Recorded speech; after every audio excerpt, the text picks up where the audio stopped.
To this now, protesters took to the streets of Swellendam once again today, causing large-scale damage to vehicles and infrastructure over services. Now, let's discuss this particular matter and speak to Western Cape Police Oversight and Community Safety MEC, Reagen Allen. Thank you so much for your time this evening. I'm going to start with, we saw some pictures on social media of what was happening on the ground, and I wonder how extensive was the damage? Thank you so much for bringing us into this particular conversation. I can first and foremost confirm that as of 15 minutes ago, the Swellendam area is stable, the N2 is open. But what we have seen, and when we see that this protest action that should be condemned, I think it has endangered lives, it has caused extensive property damage that includes a two-song center which provides a valuable essential service to residents of Swellendam, but it also includes a fire truck that belongs to the district municipality.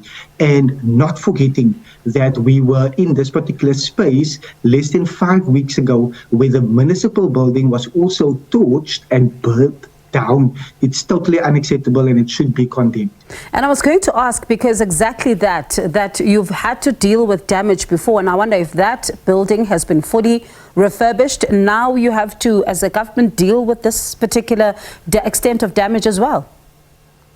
And especially when we consider that media reports are already indicating that at the national level there will be further budget cuts, and it's very difficult because residents in communities require those essential services. They require a municipal building that is actually fully functional, and the cost of that particular municipal building averaged at 25 million. The two-song center was built more than 10 years ago at 5.1 million. So it's all a cost that, due to destruction and due to violation and due to community members not wanting to ultimately engage and community members ultimately wanting to divert service delivery matters, it's totally unacceptable, and it's acts of criminality. So there's kind of mixed stories that are coming from some community members when we're speaking to them. Some are saying that for them the issue is service delivery. Others are saying that there's an issue of tariffs that they're complaining about here, and they're saying that they're trying to engage their mayor in this particular regard. But others are saying that the attitude of even authorities who come to speak to them leaves much to be desired, and that is part of the reason why it further compounds their frustration. And I wonder if this is what you're hearing as well, and if it is, how do you deal with it? I think first and foremost, I would want to state that any form of behavior that is perceived, whether it is correct or whether it is not so, it can never lead to a community member or to residents being unlawful. It can never lead to a place where someone would want to petrol bomb a fire truck that is an essential service and that a community needs. The municipality, in my engagements with them, has made considerable efforts to engage indigent residents in Railtel who qualify for subsidized services and to assist with the registration of them. The Municipal Council also previously took a decision to cease automatic registration for services and instead encourage those who qualify to actually do so with the municipality. And this change of policy, and I want to re-emphasize this again, it's a national policy that municipalities must ultimately adhere to. It has evidently angered community members who felt entitled to continue drawing free services from the municipality, essentially, and we can never allow for that to ultimately take place.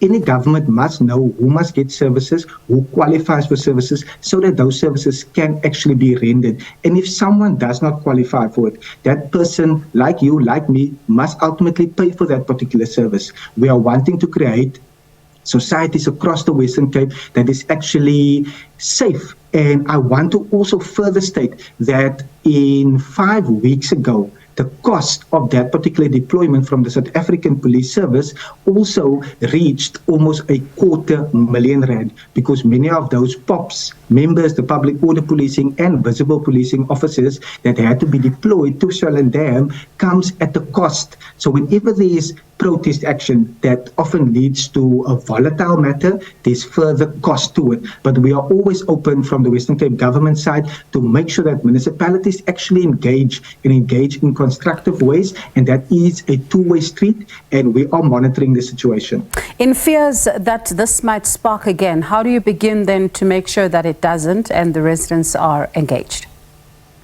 I have actually received an update less than 20 minutes ago. I've requested information from crime intelligence to ensure that there's information on instigators. We have seen one arrest. There is 2 arrests that are also now imminent because there is a grouping within the community that is instigating these violent actions to be undertaken. But also from the crime intelligence point of view, and making sure that public order policing is present, is visible, so that any sporadic action can quickly be curbed.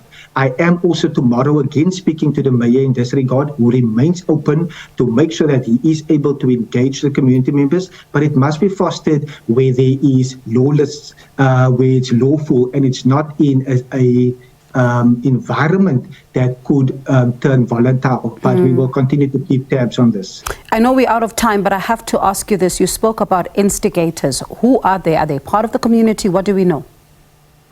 Part of the community members. We have also sadly seen that even though some political parties in that particular municipality that agreed and that was aware of this particular national directive to ensure that there's a re-registration for the indigent, has also sided with some of the community members. And if councillors from political parties act in that particular way, it is unfathomable, because we are needing all our public representatives, regardless of party choices, to ultimately serve the residents. So those instigators are currently being tracked. Which political parties? ANC members, literally ANC members, and they were part of a council discussion on this particular matter, and it is a matter to ultimately ensure that services are rendered. Okay. Thank you so much, MEC, for your time. That was Western Cape Police Oversight and Community Safety MEC, Reagen Allen.